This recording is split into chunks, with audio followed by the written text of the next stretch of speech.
Queen Elizabeth ń sunkún fún Alhaja Sofiatu ní ìlú England. Nọ́mbà 1 olóríire àwọn àjẹ́.com Alhaja Queen Elizabeth sọ wípé free Sofiat bí ẹ kò bá fẹ́ rí ìjà àwọn ẹlẹ́yẹ.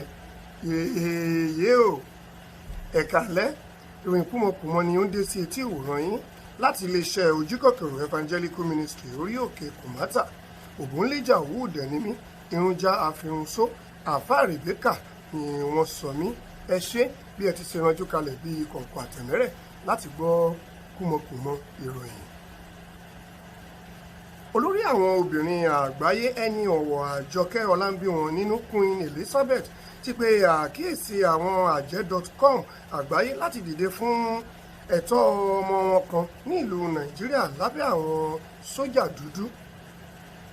Màmá Àjọkẹ́ sọ wípé òun pa á láṣẹ ni kì í ṣe àbá láti yọ̀ǹda ọmọ bíbí òun kan tí òun bí sí ìlú Bọ̀rọ̀nú lákòókò ogun abẹ́lé ní ọdún 1948 lábẹ́ àkóso evangelist Muritala.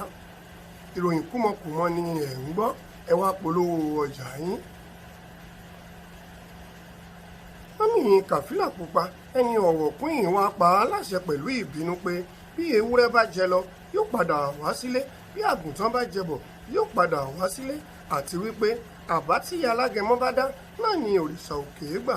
Ṣàngó kan kì í kọ ohùn orógbó, kọ̀ǹkọ̀ kì í kọ ohùn odò. Kí olórí àwọn sójà dúdú ní ìlú Nàìjíríà má ṣe kọ ohùn àwọn olórí àwọn àjẹ́.com.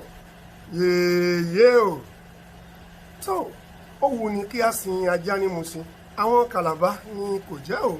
Ayọ̀ Olúyẹmí ló kọ ìròyìn, ìyá àwà ni ó táìpẹ̀, Ọọ̀ni of Ifẹ̀ ni cameraman, Aláàfin ni soundman, èmi ọmọ yín ẹlẹ́nu bí ìgò epo ògbónléjà wúdẹ̀ náà ni mo kà á fluently sí etí ìwòran yín.